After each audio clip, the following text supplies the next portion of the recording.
How's your winter go? The winter is fantastic. We've been here about 2 years. My wife is the director of the field station, the UMass Boston Field Station, All right. and we're out in 70 acres of the most beautiful part of Nantucket, I think, around. Are you the only guys out there? Yeah, we live there year round, and we're the only people there during the winter. Yeah. So what does your wife do? I mean, My- she's the director? She's the director. She's a PhD chemical oceanographer, and she's the director there under the auspices of UMass Boston. We've been here almost 2 years now. And what do they do out there? Different kinds of research, anything from mammal study to water quality, beach erosion, the whole spectrum of scientific research. And is it for the students themselves, or how does that work? It is both for the students of UMass Boston, any students that are interested in coming, and also for all the people of Nantucket as well. Probably about 25% or more of the enrollment during the summertime are Nantucket residents in one way or another. Oh, that's great. Yeah. That's great. Now, there's always an event going on out there. Yeah, since we've gotten here, we've started what we call the Nantucket Poetry Slam, which is a monthly celebration of poetry and just the expression of the First Amendment rights. We give people the opportunity to make a joyful noise whenever they're interested in doing that, in whatever way that they're interested in making that expression. And poetry's come on pretty strong lately. I mean, HBO's got the Deaf Poetry Slam. Deaf Poetry, right? Yeah. Poetry, even when you don't hear about it that much per se about readings and things like that, it's part of our lexicon. I mean, when something's beautiful, it's poetic. And really, that's how I look at poetry. It's the beautiful expression of the language and of people's feelings. But is it though? Is it really beautiful? I mean, sometimes you hear these people, and I don't think that sounds that beautiful to Right, me. I mean, right. it's they may be crying about something, or they've got some issue about something, but it's almost like they got to get it out. That's exactly right. It's almost a primal need. The oral tradition goes back to our earliest origins. And there is a primal need for people to express themselves verbally, to let people know what's happening with them. And with any kind of expression, there are things that strike dissonant chords, and there are things that strike the beautiful chords too. What happens at a reading like this? We always invite a featured performer, so that they're knowing that they're going to see somebody that's well considered in their craft. In most cases, very well accomplished. We just had Jack McCarthy as our most recent feature. He was here on Easter Sunday. We had over 50 people come out, and he sold all his books, all his CDs, and he absolutely mesmerized people. There was a line. Even your camera person stood in line waiting for a book and a CD. He was fantastic. We try to do that every time. We try to bring somebody down that will strike a chord with people in one way or another. Yeah. And we also open up the mic for anybody that's interested, whether they're writing poetry or they have a song to sing. We've had a cappella singers, we've had dancers, we've had folk musicians come out. It really is just a way of getting out and expressing yourself. And it's a difficult thing for some people to do, to stand up. I would think so. It's the number one phobia.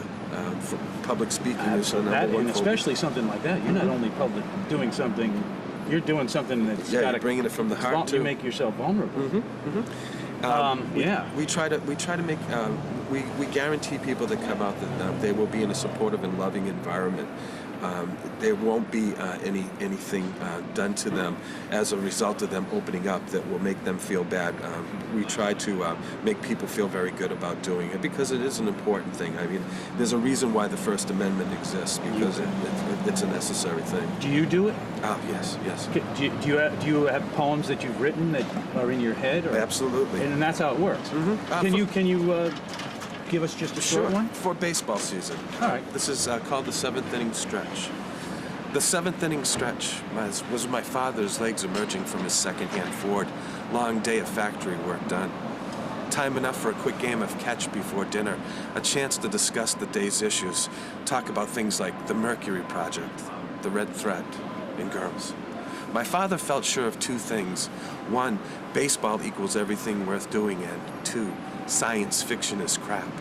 This from a man who'd never read a book in his entire life. To his credit, he used to keep a book by his favorite chair, his way of encouraging his children to read. Still, I could never convey my feelings the way I felt when I read Harlan Ellison or settled in with satisfaction to Ursula K. Le Guin's Left Hand of Darkness. That I could choose baseball, that I could choose science fiction over baseball, angered Dad. Dad angry was a fastball chin high, a lot like stepping in against Jim Lonborg when his blood was up. I've always appreciated sarcasm, but I've never been very good at avoiding a fight, so I read conspicuously and I played ball on the cue team. Arthur C. Clarke's Carellin careened with me on the base paths, his leather wings kicking up chalk dust as we rounded the bases. And once, during a collision at home, Carl Sagan explained the Big Bang Theory to me about 1 billion times, and then he removed his mask and called me out. Creation was 1,000 yellow suns going supernova all at once. I don't remember all the details. Dad, you have time enough to love now, and unless death brings wonders beyond science fiction, time enough to read these authors.